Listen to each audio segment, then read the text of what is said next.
It's now noon, so I'll say good afternoon to everyone and welcome to our Conservation Easement 101 webinar. I'm Romey Swanson, the Executive Director of the Devils River Conservancy, and I'm joined today by my co-host Julie Lewey with the Nature Conservancy. And you can see Julie there under the name Mark Moore. We have some confusion with some of our presenters having some mislabels there, so just work with us. Before we begin, I'd like to share why we're here today and how this webinar relates to our ongoing work. During 2023 and 2024, the Devils River Conservancy, working with several of our partners, including the Nature Conservancy, Texas Parks and Wildlife Department, and the Meadows Center for Water and the Environment, worked on a landowner engagement project that led ultimately to the State of the Devils River report. And this was a deep and intentional effort to hear directly from stakeholders, and especially landowners, about the priorities, the concerns, and the vision for the Devils River and the Devils River region. One of the clear takeaways from those conversations was the need for practical, accessible information about the tools that can be used to help protect and sustain these lands for the long term. And today's webinar is one outcome of that work, a way to bring landowners and experts together to discuss one of the most effective tools in the stewardship, the land and water stewardship toolkit, the conservation easement. For those who may be newer to the Devils River region, this is not just a beautiful stretch of water. The Devils River and the Lower Pecos River regions are a landscape of remarkable ecological, cultural, and strategic significance. It's among the most pristine river systems in Texas, fed almost entirely by karst spring flows. It's home to rare and endemic plants and wildlife, intact desert grasslands, and verdant streamside corridors. It holds a world-class cultural heritage recognition, from ancient rock art to historical ranching traditions. And it plays a role in national defense, sitting in a region of the country where military readiness, border security, and conservation intersect. Most importantly, this region is defined by private working lands and by landowner stewards who have been setting the standard for conservation in Texas for generations. And the culture of stewardship here isn't just a story, it's a living, it's a working model that inspires people far beyond Val Verde County. So today, we'll be learning from experts and from landowners themselves about how conservation easements work and why they might be a fit for your land, and what considerations to go into before making this very serious decision. Before we begin, I want to thank our co-hosting organizations, the Nature Conservancy of Texas, represented here today by Julie Lewey, who will be helping us guide us through the day and whose work has touched landscapes all across Texas, and the Devils River Conservancy, where our mission is to treasure, preserve, and protect the Devils River and its surrounding landscape in partnership with landowners and the communities that define this place. With that, I'm excited to get started. I'll now introduce our first presenter, Dr. Roel Lopez, who will share an overview of land trends in Texas and in Val Verde County. And after Roel's presentation, we'll open up the chat for one or two questions before going to our next presenter. Roel, I'll hand it over to you, sir. All right, thank you so much. Let me get started. You can hear me and you can see my screen? Yes. All right. Yes, sir. All right, well, I'll go ahead and jump right in. Again, thank you, Romey, for the introduction and sort of setting the stage for the conversation this afternoon with regards to the value of conservation easements.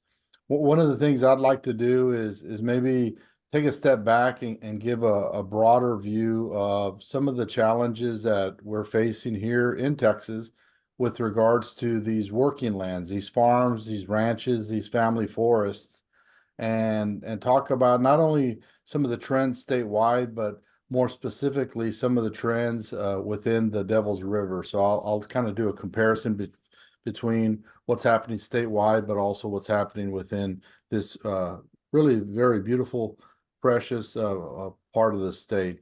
The data that we're going to draw on is from a project that the Texas A&M Natural Resources Institute has been involved with for nearly 25 years in terms of trying to look at the processes and trends and changes to our farms, ranches, family forests.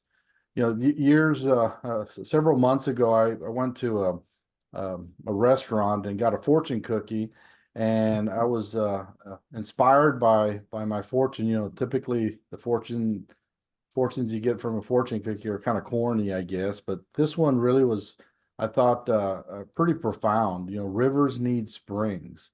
Rivers need springs, and we're talking about a very special river, the Devil's River, and the notion that the stewardship within those watersheds, the riparian zones, and so forth, really impacts the quality and the characteristics of that river.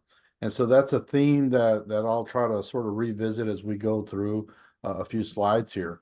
I also like starting with this photo that was taken nearly 75 years ago in a place that many of you may be able to guess if you look at things like the Magnolia Hotel and formerly the Power Towers there. This was taken in downtown Dallas in 1945, and I kind of wonder if the cowboy had any clue what was likely to happen to that landscape. Obviously, that's changed dramatically. And where we're sitting in the state is the fact that it's Texas is a large state, 171 million acres. About 81% of the state, however, is still rural. It's farms, ranches, family forests, these working lands that we oftentimes refer to. And these working lands provide a multitude of public benefits.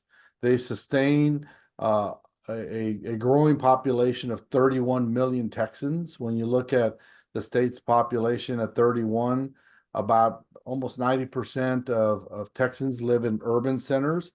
About 10% of Texans live in these rural communities, and about 1% of Texans steward 139 million acres of land. 1%, about 250,000 landowners.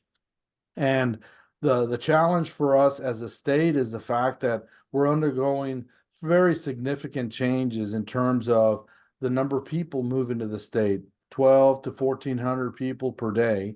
And the result of that increase of people is obviously an increase in the demands of our natural resources. And ultimately, in the case of rural working lands, a loss of about 1,000 acres a day. So every day we lose about 1,000 acres due to this influx of people. Couple that with the reality that about 40+% of our rural landowners are above or at the retirement age. And so we're seeing as a state the largest intergenerational transfer of rural land in its history. And by our estimates, estimate nearly a third of these working lands, this 139 million acres, will be impacted by this intergenerational transfer of land. So people and the number of people in the state is a significant driver to a lot of these land use changes. And I like using this slide to give you a perspective. The image there of Texas has the top 25 counties. And when you compare the population of the population number in those top 25 counties compared to nearly 48 states highlighted in green, there's more people in those top 25 counties than each of those individual state numbers. So again, it's a very sizable number of people compared to, let's say, Montana or Wyoming, that has a little over 1 million or less than 1 million people as a comparison. And so the challenge of having more people, diverse and emerging stakeholders, really serves to drive these changes in land uses. The things that Romey was talking about with regards to the Devil's River is not necessarily immune to that. They may be different rates of change and different drivers and land use impacts. And I'll kind of go through some of those. So the first piece that we're seeing is again, sitting at about 31 million Texans, and we estimate that by 2050 we'll nearly double the number of people that depend on these wide open spaces, these natural resources and the public benefits that these private lands offer all Texans. And I really want to make that a distinction where it's not an urban versus rural Texan. It's really Texans. And the reality is, whether we live in Bear County or Travis County, we benefit from these farms and ranches upstream in one way or another. And so that increase or influx of people obviously results in an increase in demand for land. That results in the conversion and or the fragmentation followed by the conversion of those lands. You know, our today's landowners have perhaps different goals and objectives, and so unfortunately, these type of signs have become more commonplace with regards to trying to address or address these changes in land uses. In the last 25 years, we've seen about a 55% population increase when we look at the land trends data. Texas has the dubious honor of having 8 of the 15 fastest growing cities in the nation. And most of that growth is tied to these urban centers. You know, they oftentimes refer to this part of the state as the Texas Triangle, that sort of is joined by, you know, Dallas Fort Worth, Houston, San Antonio, Austin corridor. And so again, that's where most of this change in terms of people moving in and just overall growth is occurring. And as a result, that impacts lands in and around those counties in particular. So again, we see the most rapid change around these anchors or these urban centers, if you will. And so in looking at the changes in the last 25 years, we can look at the land trend data starting in 1997 to today. And that Texas Triangle, this last iteration, finally has filled in. You know, we've seen about a 400% or I'm sorry, 500% increase in land value over that time period. That's illustrated there. In looking at the Devil's River region, the conversation today, it's interesting. It's comparable. You know, we've the prices are a little lower, but percent wise, about a 433% increase over the last 25 years or so. And so again, this is an area that is likely to see more continued change. An early predictor of fragmentation and conversion is market value. And so that's the reason why I kind of highlight that here as something to sort of watch for in terms of a predictor. So in the last 25 years, we've lost about 2 million acres of working lands. So going from a fragmented landscape to conversion, a non-agricultural use, nearly in the last 5 years, we've lost the similar. So collectively, we've lost almost 4 million acres, and we've lost about 1.8 million just in the last 5 years. So in 2002, what would be 20 some odd years ago, we were losing about 62 acres a day. 5 years ago, that increased to 526 acres, and today, with today's estimates from the land trends data, we're losing a little over 1,000 acres a day. So again, it's not only an increasing loss, but it's increasing at an exponential rate. And location matters. You know, if I'm in Bear County today, and the loss of working lands over the last 25 years is much smaller than, let's say, surrounding counties like Bandera or Kendall, and that drops off as you move further away from those urban centers. So again, not all change is equal, if you will, in the state. It really varies, depending on where you're at and so forth. One of the other fairly significant land use changes or trends that we've seen has been an increase in enrollment in terms of wildlife management. And so since the inception of the program, we've seen a little over 7 million acres formally enrolled. We estimate that to be slightly higher just through other interests in terms of landowners interested in managing for wildlife or recreational opportunities and so forth.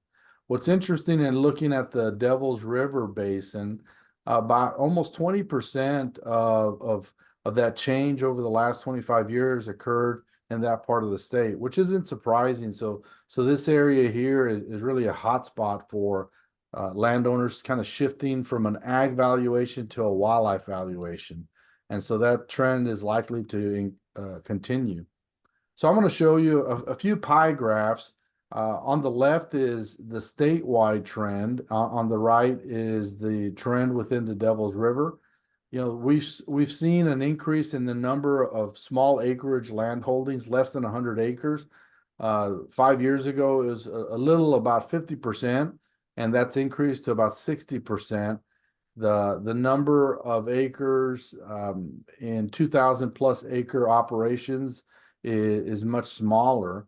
But when you compare that to the Devil's River, that really kind of shifts around in terms of small acres and those larger parcels, the percent increases there as well. So not surprising, this is part of the state where you still have larger land holdings and so forth. And so the distribution changes a bit when you compare the Devil's River to the state. Similarly, in looking at the number of acres, on the left is the statewide estimates. So 70% of the acres are in 2,000 plus operations. So larger operations encompass a greater proportion of the working lands in Texas. That's not surprising. You would expect that, right? But that becomes even more pronounced when you look at the Devil's River. That jumps up to 92%. So again, that's part of the world that still has very large land holdings and so forth. And as a result, this is very important from a conservation perspective. The opportunity to protect or conserve that part of the world is within our reach. And that's where conversations like conservation easements and today's webinar really serves to kind of move us in a positive direction. These are three maps to sort of reinforce some of the things that Romey talked about. When you look at the trends of oil and gas development activities, this is not a part of the state compared to other parts of the state that are seeing a very significant increase or change compared again to other portions of the state. So it's not a significant challenge. Let's say compared to renewables, we're seeing an increase in renewables, wind in that part of the world, and that coupled with the continued need, especially with encroachment on military training. Everything highlighted in blue is an MTR, a military training route. And so most of that portion of the basin is important from a national defense military training perspective. Couple that with an increase in renewables, those are going to be future challenges for us to sort of work through as we move forward. So that's the trends with regards to land. And when we look at some of the other things such as landowner demographics, and Romey, I'm going to go through these fairly quickly. The average age for landowners, we actually saw a decrease for the first time in the last 25 years, and it's likely due to the fact that have already started to see this intergenerational transfer of land. The number of absentee lands between 2017 and 25 has been relatively the same, a slight decrease or increase, but absentee ownership's about a third. New ownership is also about a third. And so again, these are some unique characteristics to Texas landowners. One of the things that we do every 5 years is a landowner survey statewide, and we've asked several questions, and some of the questions, the same question over the last 15 plus years, and it's interesting. It's the same responses. Why do you own land? Hunting, wildlife, family are the top three reasons generally across the state. As I kind of wrap things up, that's sort of the picture in terms of what's happening to our lands. And a question that should come to our mind is, what are the consequences of losing 1,000 acres a day? What are the consequences of losing 1,000 acres a day from a food fiber perspective? And those are some of the the measurements or metrics that 1,000 acres a day loss results in an ability to produce steaks and blue jeans and fill water towers. And so it really begins to start a conversation on the value of land. What's the value of land in a more totality or holistic format? And some of the conversations that are occurring statewide are really looking at ecosystem services. This idea that these private lands provides us multiple benefits, and then trying to quantify that in a way that gives us a better sense of what's at stake. What is the consequence of losing 1,000 acres a day? And so we're going to see more and more efforts to try to look at this question in a more comprehensive or holistic way, trying to value these things in a more complete or holistic way as a way or as a strategy to conservation. That's really what it comes down to with regards to ecosystem services and the value of protecting private lands. So my last slide here, the big changes are coming, more people. There's an impact to our land infrastructure, changes in our landowner perspectives. And ultimately, one of the things that I think is really important is the ability for us to just communicate the public benefits of private lands. And that's going to become more and more important. I kind of go back to that fortune cookie, this idea that rivers need springs. If there was a sequel to this fortune cookie, let's say I went back to that restaurant and got a second fortune cookie, that sequel probably would be something like springs, and springs need land. And maybe taking a step forward, and land needs stewards. And so that's the value and importance of private land stewardship in our state with regards to protecting and conserving these natural resources for future generations. So that was real quick, Romey, but hopefully hit the mark and sort of setting the stage for today's conversation. So I'm going to quit sharing there, and I can answer questions at the end or however you want to handle it. Yeah, thank you, Dr. Lopez. I'll just kind of follow up to say that, one of the great privileges of getting to sit in my seat and Julie in her seat and all of us that work on behalf of this landscape is that we have an opportunity to preserve something unique in the state of Texas. You mentioned that 90% of the lands in the Devils River Basin here are composed of parcels 2,000 acres or larger, and that's a note of opportunity, and a statement on behalf of our landowners who have done this stewardship work, that are holding these family lands together, and these tools can help do so. We did have one question in the chat box here that I'd like to throw your way, Dr. Lopez, from Blake Mendez. Are you all working with the American Farmland Trust, since they are evaluating urban encroachment on farmland in Texas as well?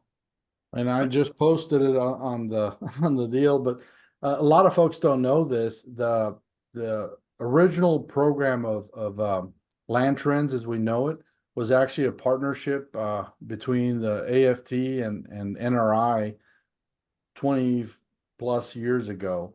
And so yeah, we have a history of working with them, and just finished up another project that was focused on freshwater mussels and some of the conversion that they're predicting as well. So yeah, yes, very familiar with their work. It's really pretty insightful work, and we tend to collaborate on those type of projects. Thank you. Well, we'll go ahead and move forward. I will share with everyone, if you have any questions, you can use the Q&A box at the lower part of your screen to throw those questions out. We'll gather them, and we'll answer them either in real time, or we'll let our presenters talk about it. There was another question: can we share slides? I think that there's no problem with that. Is that okay with you, Roel? We'll be able to share the slides afterwards. Yeah, and Danny, I'll put the link to the land trends. That slideshow, the general one is there, but this one specific, that's with the focus on the Devil's River, I'd be happy to share it with you. Thank you. And anybody that wants to beat us to it, what we'll do is we'll do a follow-up email for all our registered folks and kind of provide some of these tools as a follow-up. Hopefully today, it might be later this week. And with that, we'll share a link on where you can actually download the full report from A&M's Natural Resources Institute. Okay, well, with that, I'd like to move forward with our agenda here. I'd next like to introduce Jim Bradbury. Jim is a Devils River Conservancy board member, among so many other things. He's a Texas-based attorney with extensive experience in agricultural law, water law, and conservation transactions, including conservation easements. He regularly works with landowners, land trusts, and agencies to craft these agreements that protect land values while conserving natural resources for future generations. Jim, I'll turn it over to you, and following Jim's talk, we'll have a short Q&A before transitioning finally into our landowner panel. Yeah, thank you very much, Romey. And first, thank you and Danny and the Devils River Conservancy for putting this together, because I like following Roel, because I mean, that's an amazing presentation every time I watch it, because it really explains to all of us the why we're here. Is Texas is undergoing lots and lots of changes, and really, really majestic places are under a variety of threats. So credit to DRC for putting this together to bring all of us here to talk about this today. What I want to do is walk you through a real basic explanation of conservation easements. Almost when I talk to landowners, if you ask for a show of hands, usually 3/4 of the people have heard that term, but very few people really know the details of how we put this together. So I'm going to walk you through this. I've been a lawyer for just over 33 years, and this is absolutely the most satisfying and enjoyable transaction that I've ever done. I simply love these transactions because you get an opportunity to work with a landowner who is doing something that is permanent to protect their piece of property. And there's really no other legal transaction that you can do that really accomplishes something that good. So let me walk through this, and you're welcome to put questions in the chat, and Romey can pose some of those. And likewise, Romey, I'm happy to supply my slides to anybody that wants them. What I tell owners when they're listening to this for the first time is, I mean, some people are habitual note takers, and if you have to, go ahead. But what I would suggest is just, kind of sit back, relax, and listen to a few of these concepts. That'll help you understand really how we put these transactions together. First thing I want to point out to this, and we'll get to this with our landowners later, is every one of these conservation easements is different. Many times when landowners first call our firm, they say, oh, just send me the easement. I want to see it, and I want to do just that. But every one of these is different, just like all of our land is different. And so understand your transaction would be particularized to you, your property, and your family's wishes. Well, let's talk just a little bit of law here. I mean, what is a conservation easement? It is an easement, just like an access easement, but it does far more than a simple access easement does. But here's the definition we tend to operate with. It's a voluntary legal agreement between a landowner and a qualified holder. Let me break that out. First of all, it's voluntary. I hear many times landowners are not familiar with this transaction, think somehow if you're going to do a conservation easement, it's compelled or the government's necessarily involved. Neither of those are true. This is a transaction that's very amicable when it's put together, and it is entirely voluntary on the part of the landowners to do it. You do have a counterparty, and that's what's called a qualified holder. That seems overly legal, but that is really a term that comes out of the Internal Revenue Code. And typically that's a land trust. Today you're going to hear about the Nature Conservancy as well as Texas Land Conservancy, but we have over 30 land trusts in the state right now. All have slightly different personality and different profiles for their conservation. But they're your counterparty. As you begin to put this together, they're going to hold that easement in perpetuity. Let me carry on with the definition. It allows a landowner to permanently limit the type or amount of development on their property. And that's one of the main things that legally is being accomplished here when you put a conservation easement over your property is you are permanently precluding industrial, commercial, large scale residential development on the property. You are ensuring that property is going to remain roughly in its current use in perpetuity. Finish out the definition in order to protect the property's conservation and ag values. When we put these together, as I said, it's particularized for every tract. And what the land trust, as well as the owner and your counsel and advisors would help is what's unique about your property? What are those conservation values? What type of species? What type of grasses? What type of water features? What are the unique things that your property is contributing to the overall watershed and ecosystem there? And those will be identified in the conservation easement to say, look, this property is doing this list of things that are unique.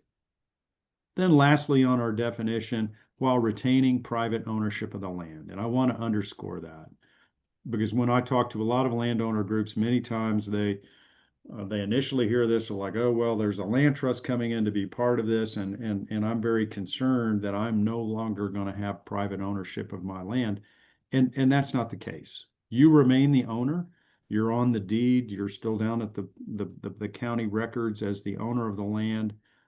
Even after a conservation easement, you can sell the property to a third party. You can pass it on to your children, hold it yourself, any number of things. You do remain as the private owner of the property.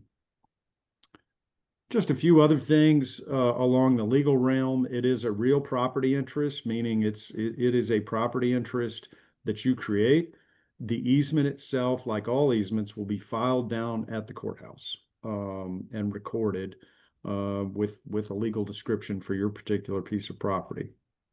And that's for an important reason. It runs with the land. And if you haven't heard that phrase before, but what it means is that that easement is going to travel on top of your property perpetually. So if you pass it on to your children pass it on to your grandchildren, or let's say you sell it to somebody, a third party, that easement is going to travel with the property. So any future owner or buyer after you is going to have to honor the same commitments to conservation that you made.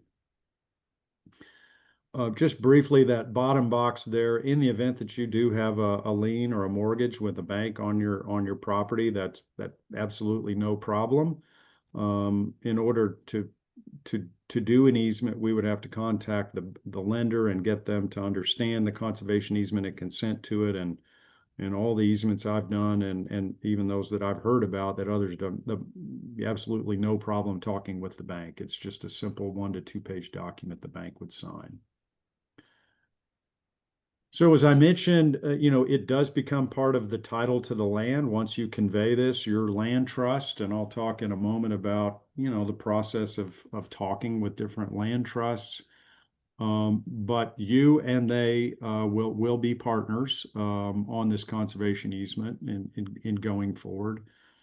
The land can be sold and gifted, and it's binding on all future owners. And I'll say the land trust, they play a very unique role in this too. You all are landowners and coming at this from your perspective, but understand part of the magic is a land trust, who are all nonprofits, devoted to conservation. They're coming in and saying, okay, we will undertake a perpetual obligation to make sure that terms and conditions of your easement are enforced in perpetuity. So if 200 years from now, somebody who owns your property decides, well, we don't like that deal, we're going to do something different from the property and try to put condos on it, the land trust is there to ensure that your wishes are honored. And lastly, I'll just mention there, every easement is individually tailored. I mean, that's largely what we in the land trust work with the landowners to go through the thought process to think, what are the particulars that you want to see in your property? What are the uses, hunting, ag use, where might home sites be, things like that. So you're aware of them. Conservation easements are recognized by the state of Texas, and they have been for a very long time in the Natural Resources Code. And then secondly, this is where a lot of the basis for conservation easements come from. They're actually in the Internal Revenue Code.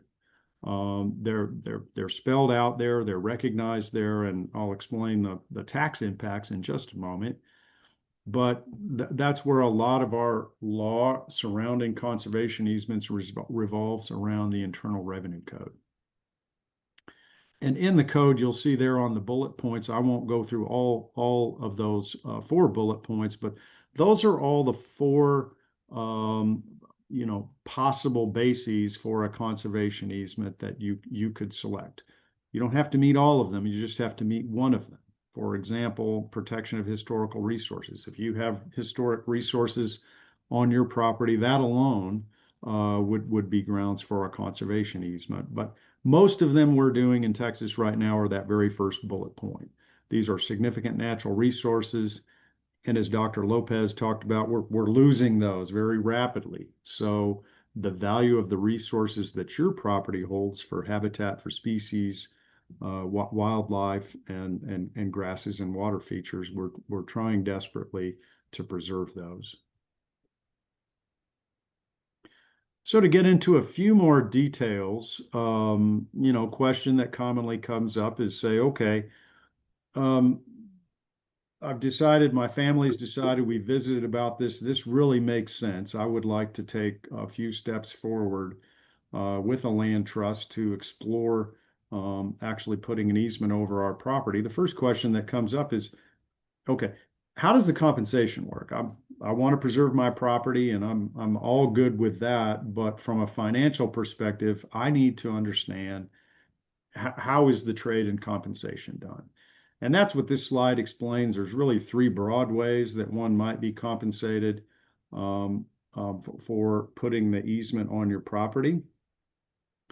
One at the top there is what we call a donated easement, and that means, at the closing, and this takes place at a closing, typically at a title company, although we've done some of them at ranches.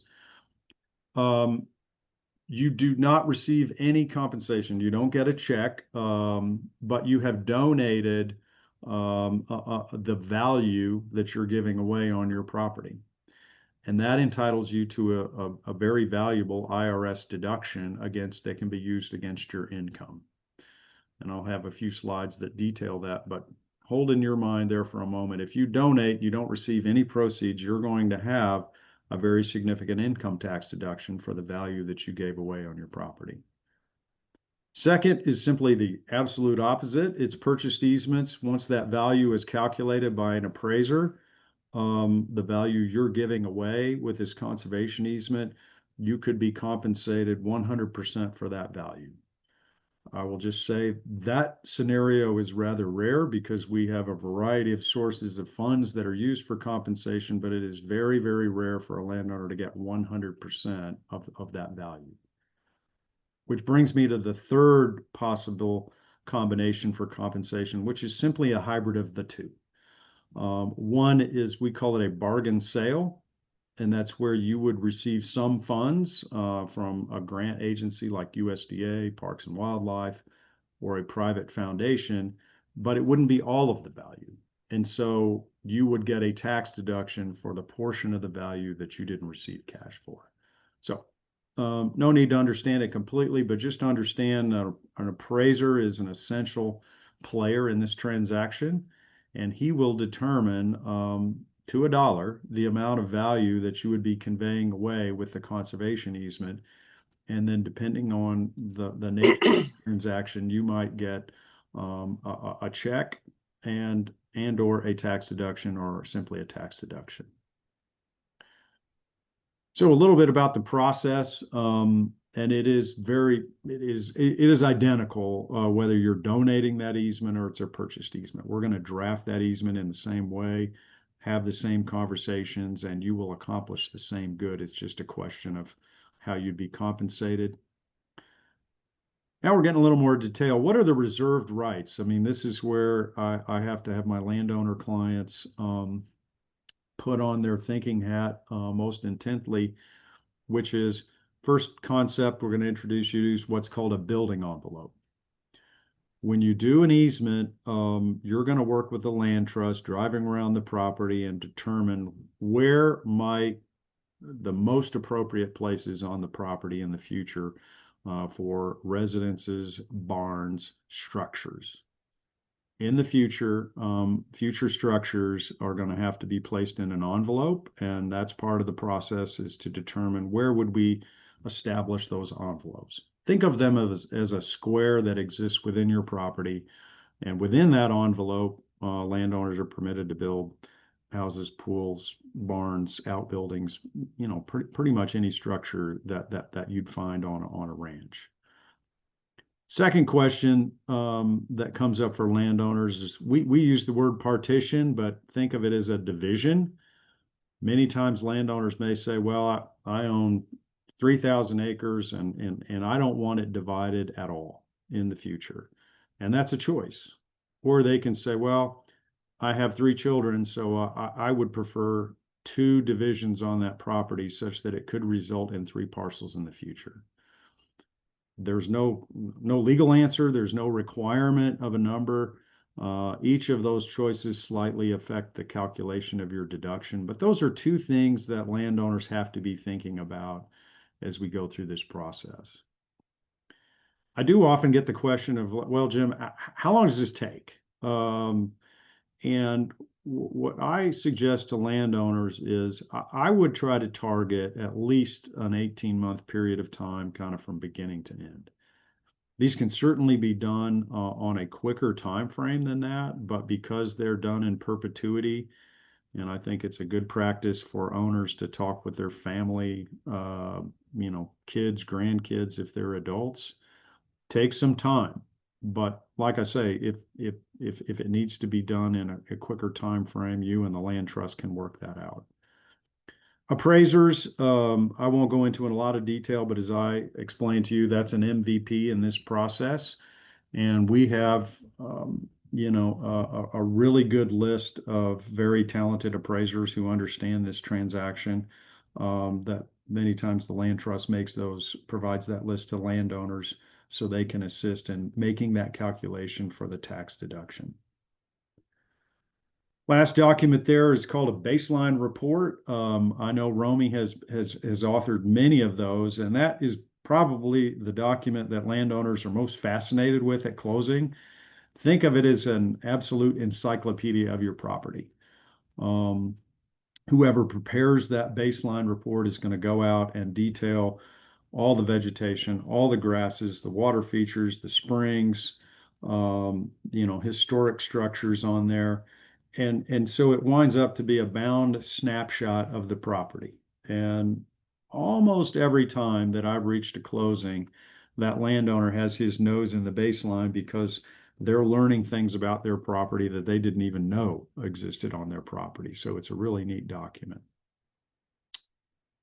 Few other things to think about. I talked about subdivision construction on the property. As I mentioned, for the most part, any construction of structures is going to take place within an envelope. There are permitted, you know, language to permit utilities to be brought in, roads for a variety of ag and ranch purposes. But surface alteration is key. That's one of the things that we look at with the land trust, because that's the assurance that you're making in a conservation easement that surface alteration is going to be limited. And so the easement is really going to speak to that.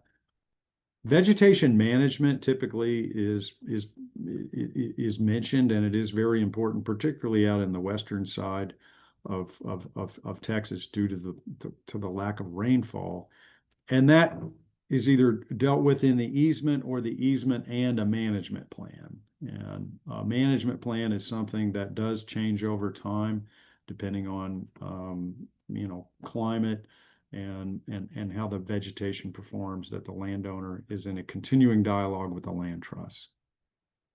Just to give you an idea, I mean, land uses agriculture and crops, many of these that we do are what we in Texas would call ranches, but they're equally as applicable to row crop farming. Any ag use works just fine, and the ag uses will continue even after the conservation easement. Same with grazing, same with hunting. Many landowners today, hunting revenue is one of their primary sources of income on a property, and a conservation easement is not going to impact that ability or that situation or the hunters. Surface mining is absolutely prohibited. That comes out of the Internal Revenue Code, and probably not a lot of people on this webinar are really thinking about surface mining, but it is something that has to be absolutely precluded.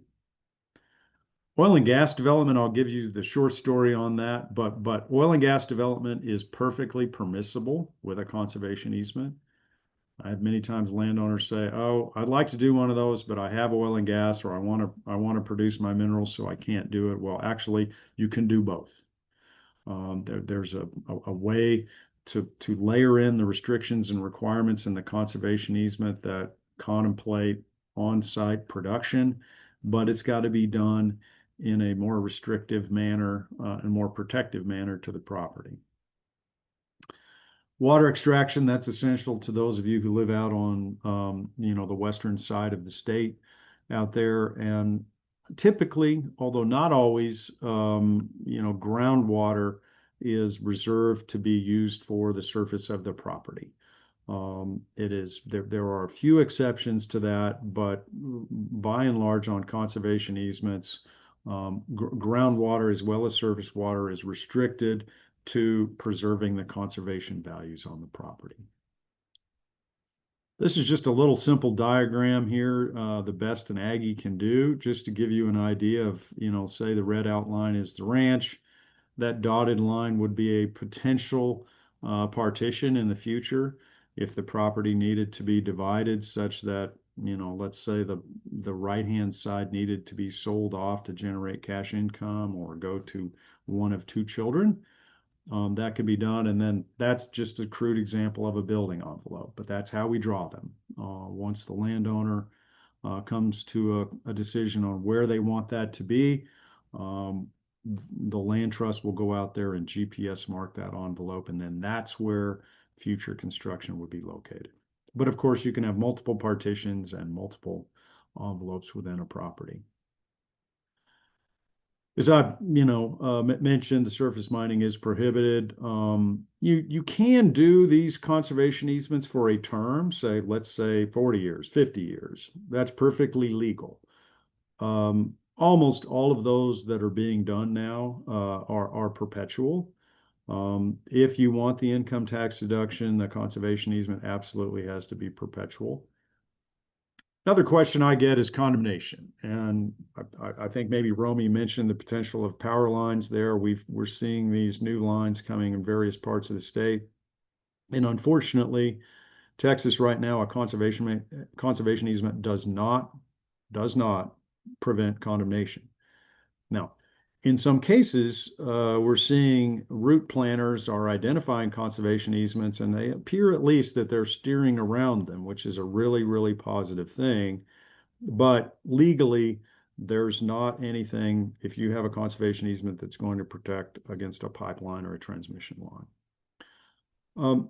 Termination of the easement, just a few moments about that. That is very difficult to do. This is not a transaction that, well, I'm going to do it, try it out, and 15 years from now, change my mind and terminate it. There are very few circumstances where these easements are terminated.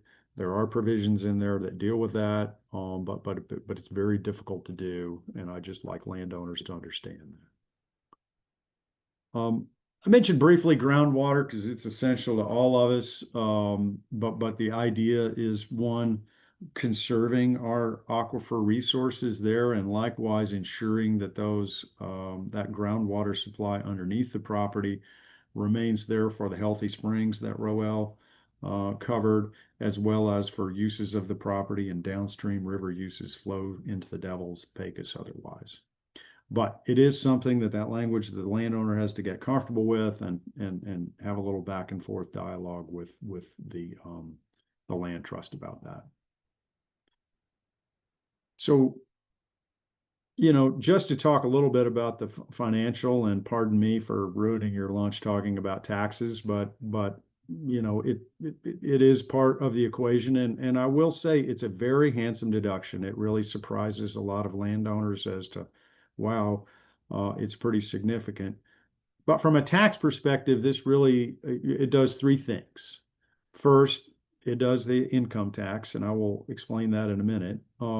It also offers a potential for a lower appraised value of the property for an estate.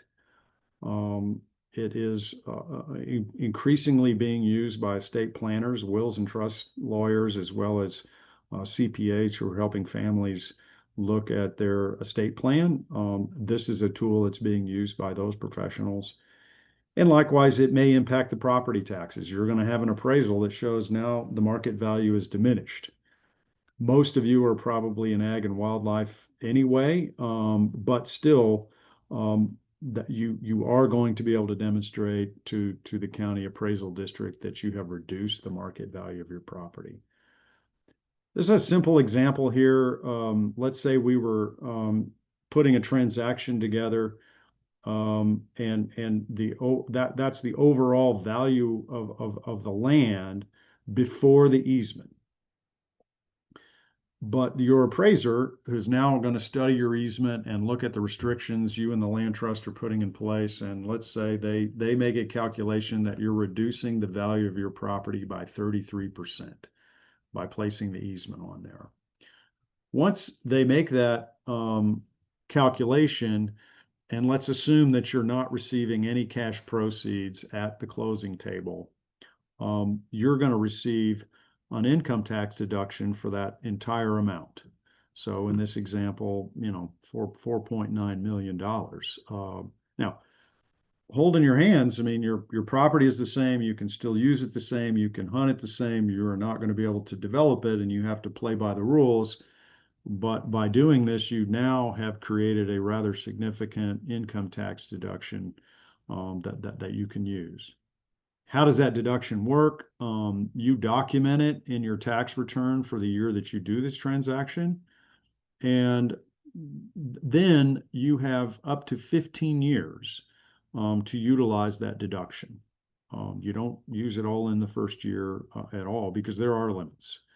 And what the code says is you can use up to you can remove up to 50% of your adjusted gross income.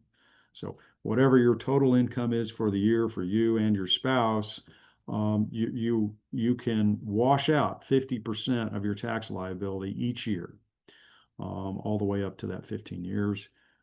If you are a qualified farmer and rancher, and you may be smiling at that term, but that comes out of the IRS code. And if you do meet that test to be a qualified farmer and rancher, you can deduct up to 100% of your income annually, which is enormous for most people. But many times it's hard to meet that definition. Give you a little idea, dialing back now out of this transaction, just talking about this wonderful world of conservation that exists in Texas. This gives you an idea of where some of these funds coming from. USDA through the NRCS, if you're familiar with that agency, is a very, very helpful partner.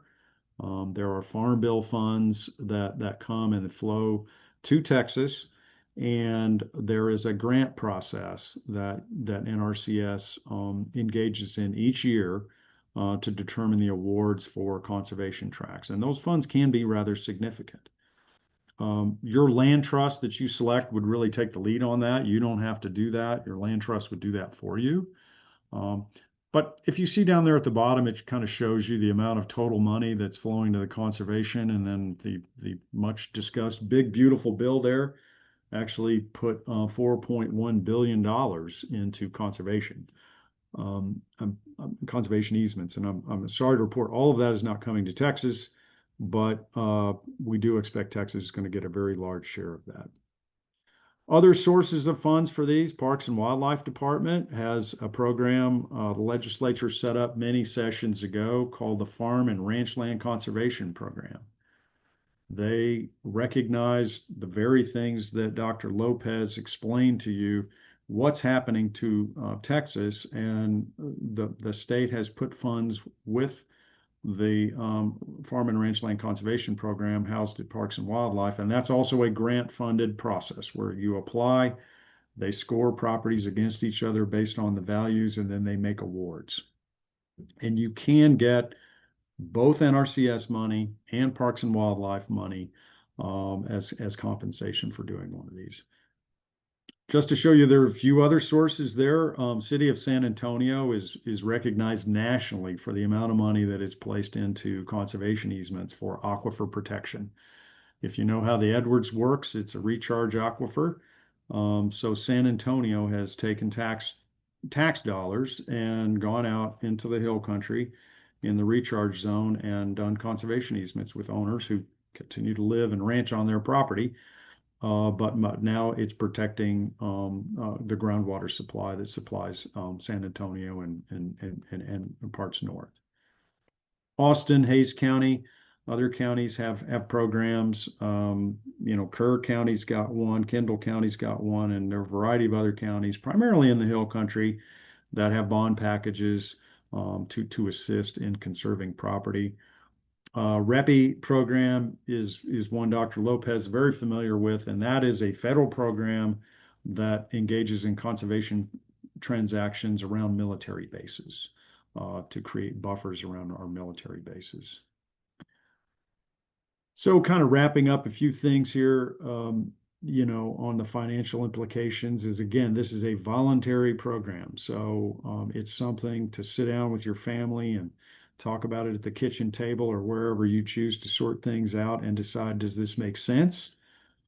Looking at your income tax situation, your estate tax, getting your tax preparer or another professional to sort of look at this as, how does this benefit you, and is it a right fit for you?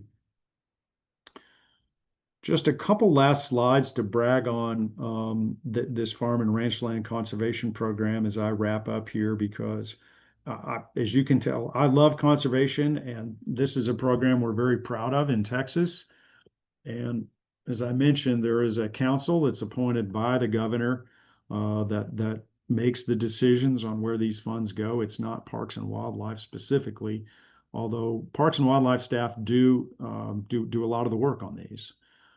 The type of properties that have been funded are everything from working cattle lands to coastal properties to areas out in the Trans-Pecos to the piney woods in East Texas, and then a whole variety of habitats. And I think I've got a map there. If you can see that, all those stars are projects where owners agreed to conserve their property as a part of the Farm and Ranch Land Conservation Program. So you can see, a very large cluster around the hill country, but, properties out in the Trans-Pecos, coastal properties and otherwise. That program is really, really good at identifying key properties in a variety of areas of the state. You can see there, close to 40 projects since the program started at Parks and Wildlife, and getting pretty close to 50,000 acres. It's really an incredible story.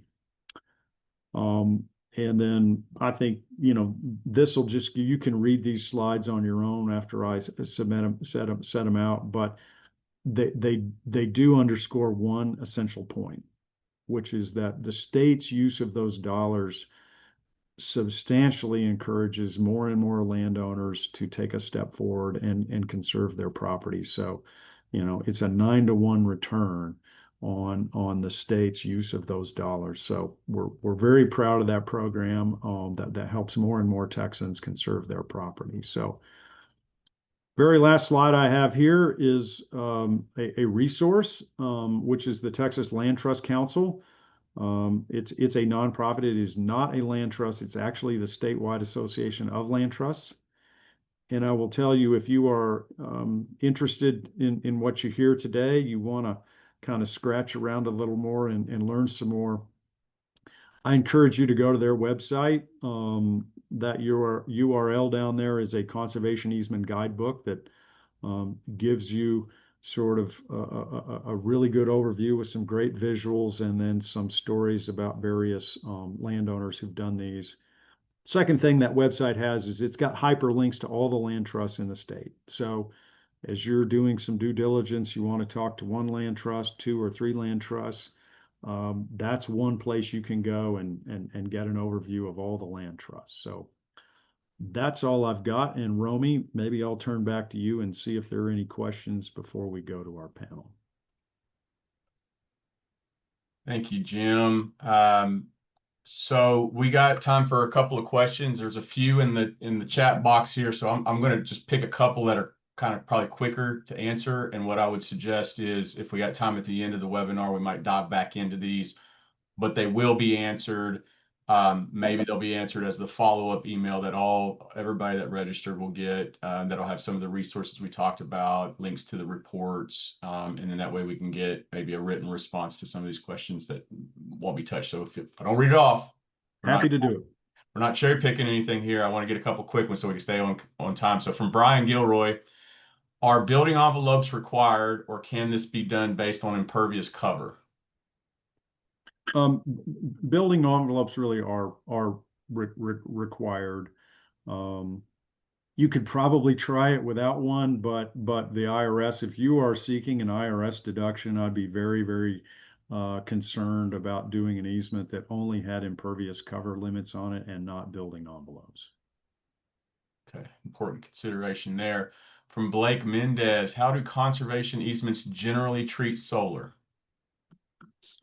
Yeah, conservation easements, most of them are going to permit solar for, let's say, the owner's use for their home, for barns, or if you've got a big piece of property where you need solar to operate gates, pumps for livestock watering, that type of thing.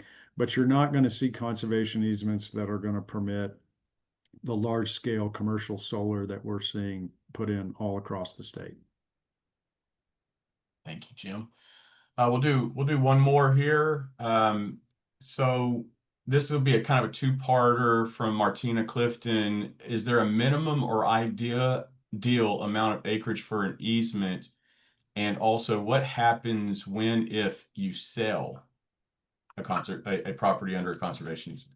Sure. Let me hit the first one. That get that question every time, and that's a very good question. Is there a minimum size? Legally, no. There's no statute or internal revenue code that says thou cannot do it if it's less than that. It's really a judgment of the landowner as well as the land trust who has become a partner on this to say, look, does 100 acres, does 80 acres make sense? I've seen some, 10 or 11 acres. It depends where it is. I mean, if it's a critical piece of the puzzle somewhere on the coast, or that really can't be conserved otherwise, they can get quite small. So there's not a real sweet spot, and that's really up to the land trust. Lastly, the question on sale: what happens if you've already placed the conservation easement on the property, and you post it with a real estate agent, and they have a buyer and a contract?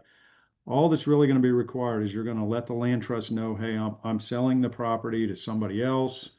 And the easement is going to say, well, you need to, in your deed, your conveyance, you need to reflect that the property is subject to a conservation easement. That's really all that's required. At the closing table, you're going to convey to them, they'll be the owner. They will then get to know the land trust and begin that partnership anew with the land trust. Perfect.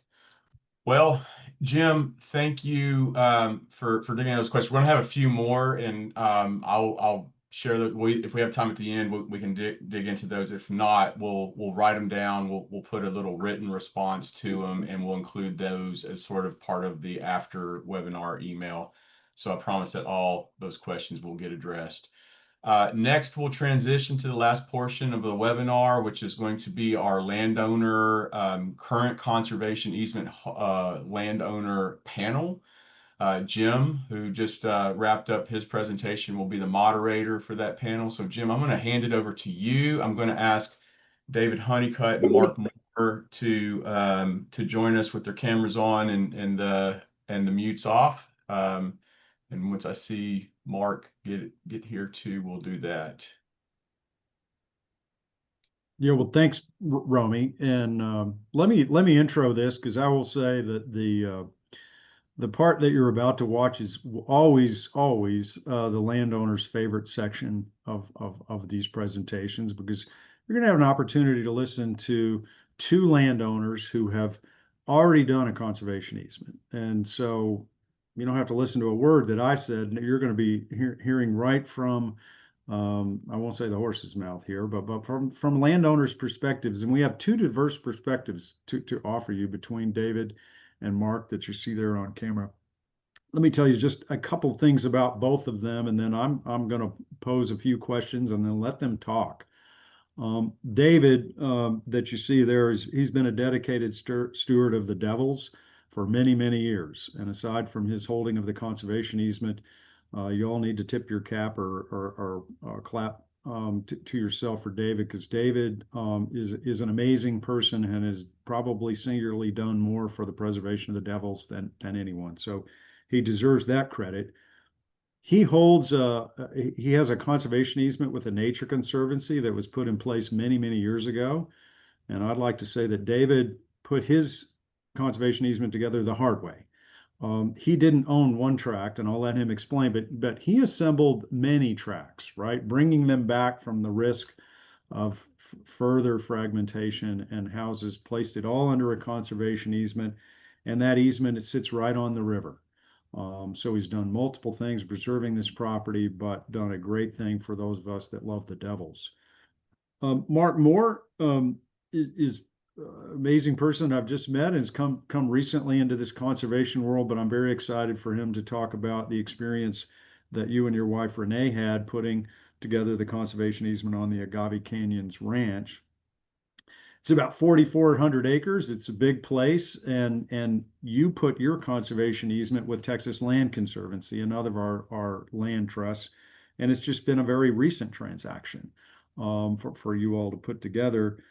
But notably about this property, he may say it, but I'm gonna tell it because we're here at the Devils to talk about it. But the Agave Canyon Ranch borders the Dan Allen Hughes unit of the Devils River State Natural Area, and that act by Mark and his family ensures now there's 22,000 acres there.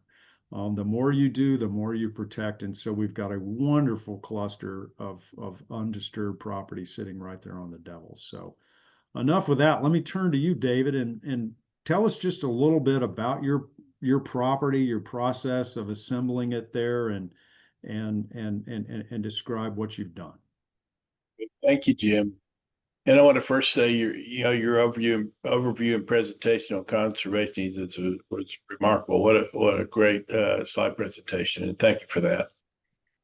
So my process was, it all started in 1993. I bought my first parcel of land on the Devils River in 1993, and that parcel in total was 210 acres. It had a river tract that was 20 acres, and then some backcountry that was 190 acres. But what I really also wanted to do was defragment that end of the river, and there was opportunities that came along the way, and every time there was an adjacent landowner that was willing to sell, and in every instance it was the landowner that approached me. I didn't approach them, but there was another 20-acre parcel on the river that the adjacent landowner wanted to sell, and I acquired it. And then there was some backcountry to 135 acres, same story. I acquired that gentleman's property. And then last was 100 or 370 acres that a landowner approached me about, saying that abutted all of my backcountry. So that was strategic. So once it was all said and done, I had put together from that original 210 acres an assemblage that now equals 736 acres. So the next thing I wanted to do was perpetuate the benefits of what I had assembled over time. In other words, I sell this property, or my estate sells this property to somebody else. I didn't want another person to come along and start fragmenting that property again. So I then worked with the Nature Conservancy to establish a conservation easement on my property. And mine was a donated easement. And it's I think some people would view it as highly restrictive, but that was my intent purpose. So what I have is a 5-acre building envelope that is on the river. And today I have two houses, 2 small houses, each 2-bedroom houses, and then what I call a grotto, which is it's kind of like a state park looking structure that overlooks the river, that allows you to enjoy that vista, but in the shade. And then I have another little outbuilding that has a bunk bed and an outdoor shower. So that's the total development that sits inside that 5-acre envelope. And I have the ability to put another structure on the back of the property, what I would call a hunting cabin, on a 1-acre envelope, but I've not, to date, pursued that. And other little things that I'm able to do are build Jeep trails, but I cannot, build a, what you call a caliche road on the property. And Julie's on the call as an expert about what can happen to properties if you put too many road easements on them and all the erosion that comes about. So that's what I was also trying to not tolerate on the property if I were not to own it again. Great. Thank you, Mark. Let's turn to you. Tell us a little bit about Agave Canyons. I've seen some pictures, and I'm hoping today is maybe a ticket for a free visit for me to come out there and look at your property. But tell us about it. Well, first of all, I'd like to say congratulations and thank you to David and Jim and the fellows that have been in the conservation business a lot longer than I have. That we're able to build on your efforts going forward. And I salute you in your work up to this point in time. Very well done, fellas. Agave Canyons Ranch goes back to 100 and something years, back to some of the state patents of, let's call it, less than stellar land use and behavior. So in the year 2022, Renee and I were fortunate enough to purchase the ranch in May of 22. A couple of the features that really are important to us as individuals, and more importantly as all Texans, we do have a unique cave art from some indigenous people that they say is approaching the Shumla Archaeological Institute. Our particular cave art of interest is approaching 4,500 years of age. It also has some unusual guardian rocks and some burial sites associated with it that over 100 years, let's call it a bad behavior. What we have left out of that is the rock art. So it's certainly worth preserving. We have 2 primary drainages that to go ultimately feed the Devil's River. We have Big Satan Creek and we have Bluff Creek. And those are contributors directly to the Devils. We also adjoin, as you said, the Dan Allen Hughes unit, which is a 17,000 acre state park of relatively, it's just reopened or has opened now to limited use, which is a compliment, Parks and Wildlife on limited use, because it's a fragile ecosystem that we live in.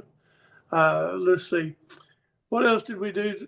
This particular tract of land, we wanted a sizable tract of land that the family could afford, as close to the Devil's River as we could get. But one of the unique challenges in the state of Texas right now is finding a sizable tract of land on the Devil's River, so that those landowners that are upstream or adjacent to us as neighbors, please consider investigating and placing your holdings in a conservation easement for the integrity of the river going forward. So, and that was our mission, is that part of our legacy of the Moore family, our kids and grandkids, was to be able to preserve a piece of Texas going forward.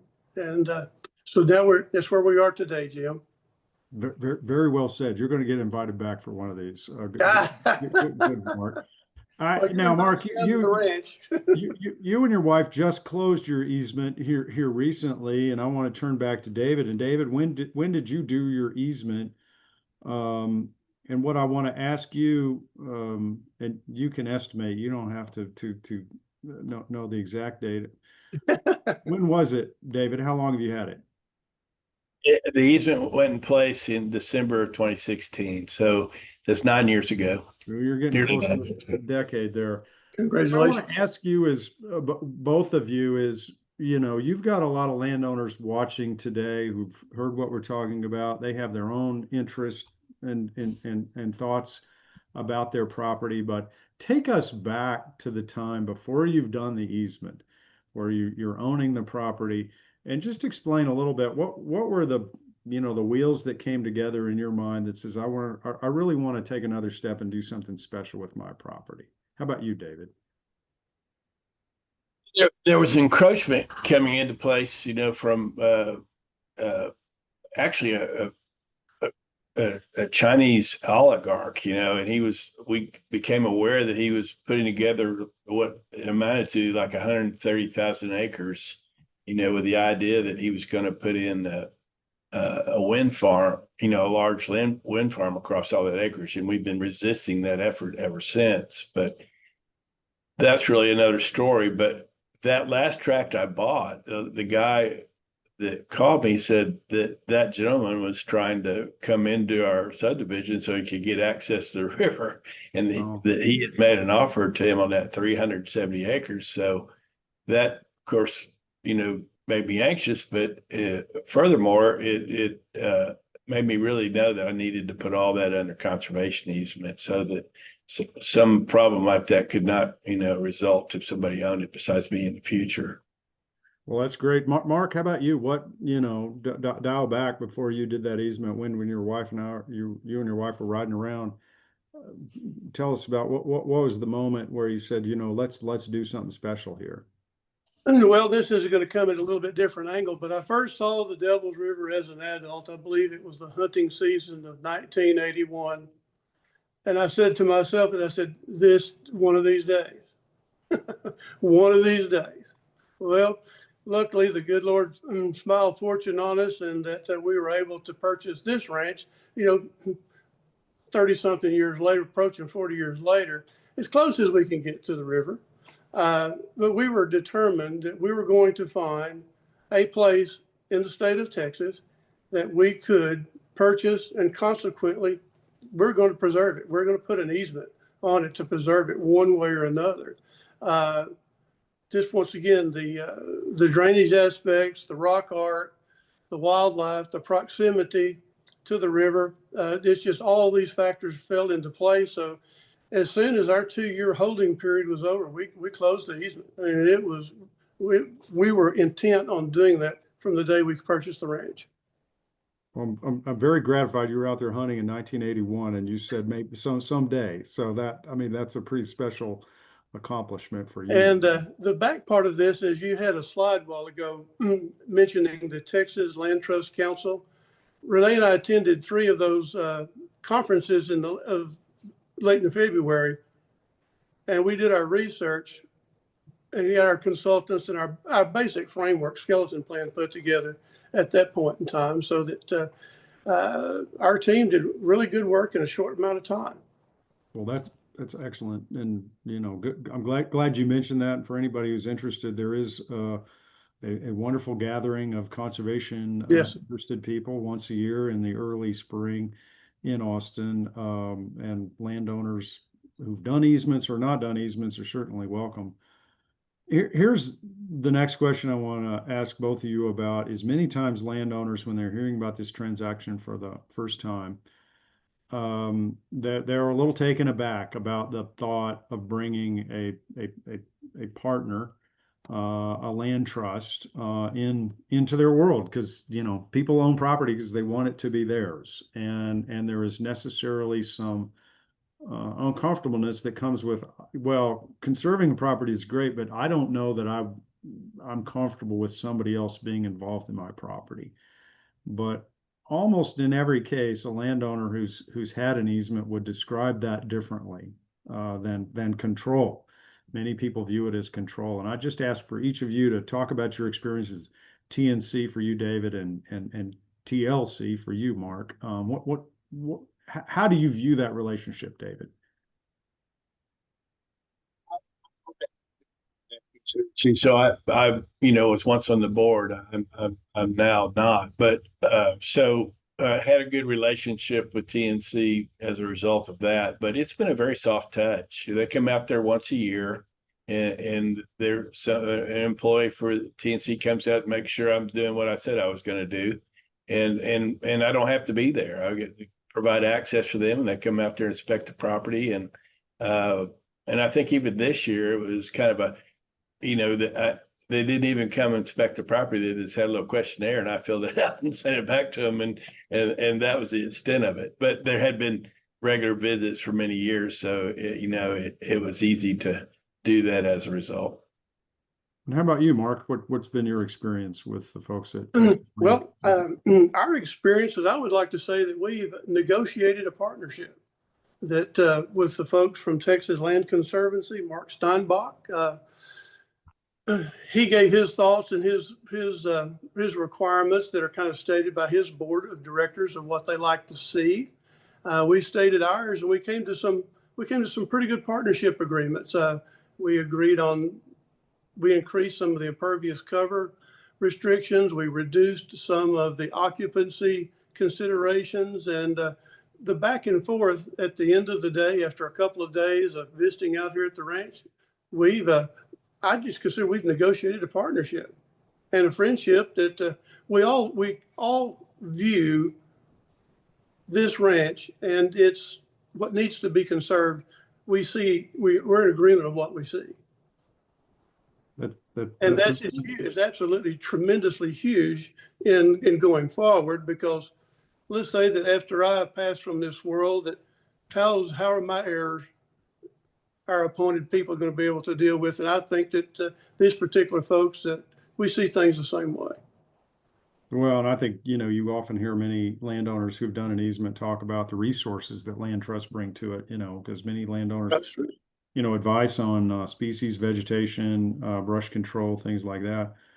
Last question here, and then I want to take an opportunity to let the audience pose a few questions through Romey, but just briefly put yourself back in the position where most of these landowners are, right? They've just heard this for the first time. They're assembling all these pieces together. What's the one thought from your perspective you would want them to think about coming away from today, David?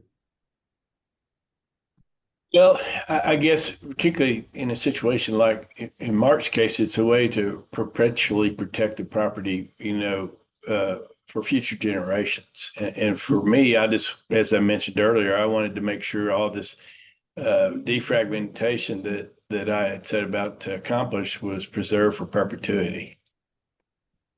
Mark? I'd say that you had a slide earlier that had 5 or 6 bullet points of things to consider. Get your family members together, maybe a couple of generations or 3 if you can. Make sure that your spouse, maybe even some extended family members, and get everybody on board, because this is something that can be really and truly as a legacy for families to perpetuate something positive for all of Texas going forward.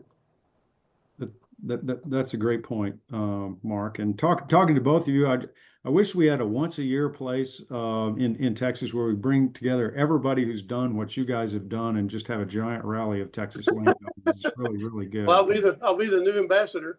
Well, that's good. I'll buy the beer too. So thank you. Enjoyed talking with the two of you. Let me turn it to Romey now to pose a few audience questions. But thank you both for what you've done for Texas. Yes, thank you, Jim. Thank you, Jim. Let me repeat that sentiment. I think one of the most wonderful natural resources that Texas has, in addition to water and our wildlife and all the other things, is that we truly have some of the most wonderful, gracious, and generous landowner stewards. And if you think of people as a part of nature, then that ultimately means that you are gentlemen, one of the most important natural resources we have in this state. I've got a question that comes from Brian Gilroy. This was addressed. This was kind of posed earlier, but I think it's a good opportunity for each of you to discuss what it's like to negotiate an easement. So Brian's got an interest here in understanding what the role of the land trust is in deciding the limits that you will ultimately place on your property. We know that each land trust has its own sort of personality, and its board and policies will sort of dictate some minimum terms that they want to see in an easement, perhaps, and where they start. So you as landowners understood in your negotiations that you had a lot of power in that conversation, because you can say, I need a little less of this, a little more of that. Can you walk us through your understanding of who controls ultimately those restrictions and how the process of finally deciding the terms of your easement went about? Maybe you take a quick think there for a second, both of them, just kind of maybe approach it from your angles. I mean, in my case, I was on the board of TNC. I would say I was very compliant with what TNC wanted to accomplish. So there wasn't a lot of lengthy negotiations. I had a few little things I wanted to do. I want to have the building envelopes, but I really wanted to be restrictive on purpose. So I think probably if you would talk to David Bezanson, who is my counterparty with TNC, and he's still very active doing these things today for TNC, he would say my easement was very easy to negotiate. Awesome. Mark, do you want to share that perspective? Yours is fairly fresh, so Yeah, we closed. We've been involved with the easement now for 10 months. We closed last October. Romey, you've been over to the lodge while we're building our retirement home here at the ranch, and our easement was negotiated. The framework was at that long kitchen table where we all had have hamburgers that evening. So that part of it was, here's the basic framework of some of the things that the Texas Land Conservancy wanted. We said, hey, what about if we do this? Can we adjust this figure over here? And it was I would say it was a friendly negotiation and compromise that the framework was done in about 4 hours. Then we had a draft agreement, and then the Zoom meetings and team meetings and so forth, we were able to finish up and do the details after the appraisal, the survey. And then Catherine, we got to closing, and closing documents were easy. And yeah, it was, I would say, since our transaction was within 2 years of purchasing the ranch, pretty much all of the legal aspects of investigation or due diligence were fresh. So it didn't require a lot of 20 and 30-year back investigations to clear up or answer questions, legitimate questions, minerals and water rights and topics of that nature. Yeah, I'll piggyback on this. I've worked for land trust in previous points in my career, and I find that a lot of times, and Jim, you're negotiating a lot of these on both sides of the table with your roles with land trust and with landowners, and that oftentimes we start with like a template of minimum terms that we're looking for. And some of that can be off. Sometimes maybe that could be a little off-putting for a landowner just getting into this. They may see some covenants in there that they're not, but a lot of these things are to start the conversation, and there's wiggle room, perhaps not sometimes. Maybe there's a firm line based on the personality of your land trust, or some of the funding mechanisms may have some specific requirements that must be met. But what I love about this tool is everyone is unique to the personality of the landowner, to the personality of the land trust holder, and is negotiated in good faith to be something that folks can live with, in an enduring way. So let me pivot to this next question. I think this is a great one for you, Mark, since this is, again, so fresh and part of your purpose in your easement. Is there any momentum towards including succession planning during the conservation easement process? And Jim, I'd invite you to touch on that too if you have thoughts.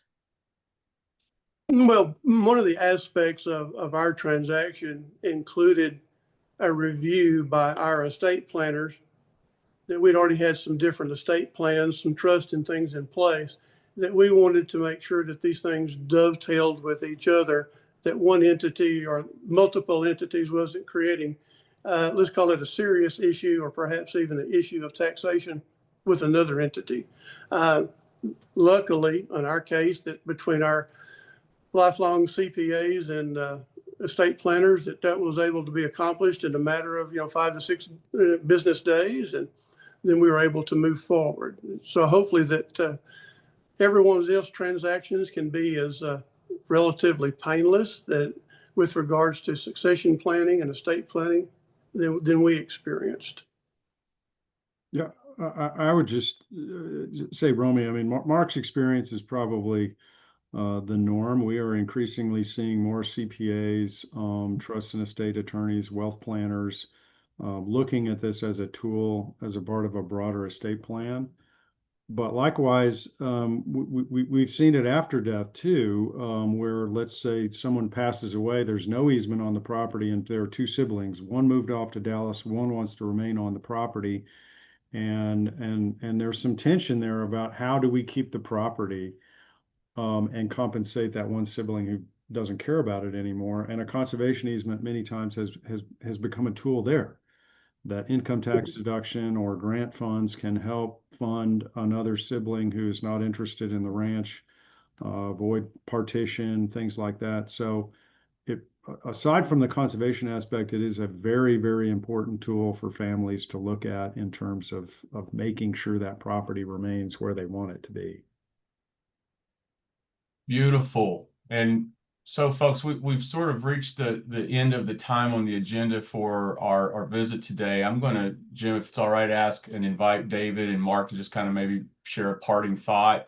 But before we get there, I want to also make sure that everybody that remains on the call knows that the Devils River Conservancy, along with several of our partners, are putting on a summit in Del Rio September 12th. And this is a 3-day summit. So September 11th will be an evening reception kicking off the festivities. The Friday, September 12th, will be all day presentations. And one of the elements of the day's work is a session on conservation easements, a deeper dive, and succession planning. So I would invite and encourage anyone on the call to consider coming to Del Rio for this multi-day affair. Day 3, that Saturday, will also be some optional field trips to see some of this work in action that would be discussed during that day. We'll include that mention with the email that we'll send out as a follow-up. So David, Mark, why don't y'all take a turn sending us a parting thought about conservation easements, what it's meant for you, and any encouragement and inspiration you'd like to share with this group of remaining in the audience, and we'll close it out after that. Go, Mark. Well, sir, thanks for the opportunity to spread the word. I think you had 139 different folks participating in the webinar today. That if you have some land that's worthy of a conservation easement in a sensitive area, do the Texans thing and do the right thing by Texas, and let's get an easement on that property for your sake and for the rest of your family and the future of Texas. Thank you. One thing I'd like to say is, Val Verde County has the second most conservation easements in the state of Texas. And right now that's over 150,000 acres, but I know of 4 conservation easements that are going to be put in place by the end of the year, and Jim is actively involved in one of them. And I think once we add those to that total, we're going to be getting close to that 200,000 acre number. And we only trail Jeff Davis County, where the Davis Mountains are in West Texas. And my ambitious goal is for Val Verde County to become the #1 conservation county in the state of Texas. Super.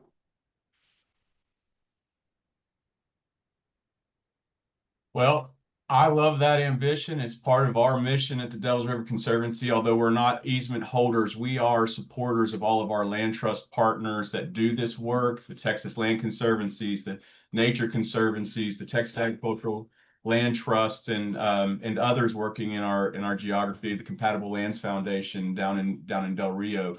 We have some really great partners, and that's not the exhaustive list at all. There are additional ones, but these are the ones that that are holding easements in the Devils River Basin right now. And David, I agree. We want to knock Jeff Davis County off and let Val Verde County be the heir apparent to the #1 spot.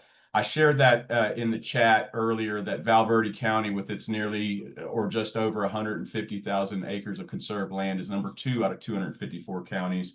And that's a culture created by landowners like David, like Mark, a culture that prevails in this private working lands landscape, and one that we're very, very proud of, and the reason that we're committed to this sort of work.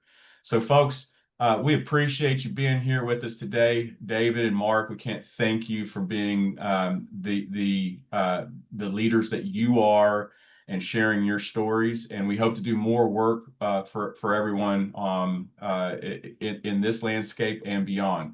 And I'll call it there. We'll close out. Thank you, and we'll follow up via emails. Thank you, Romey. Thank you, Romey. Good afternoon. Thank you. I'll start with a very quick introduction here. So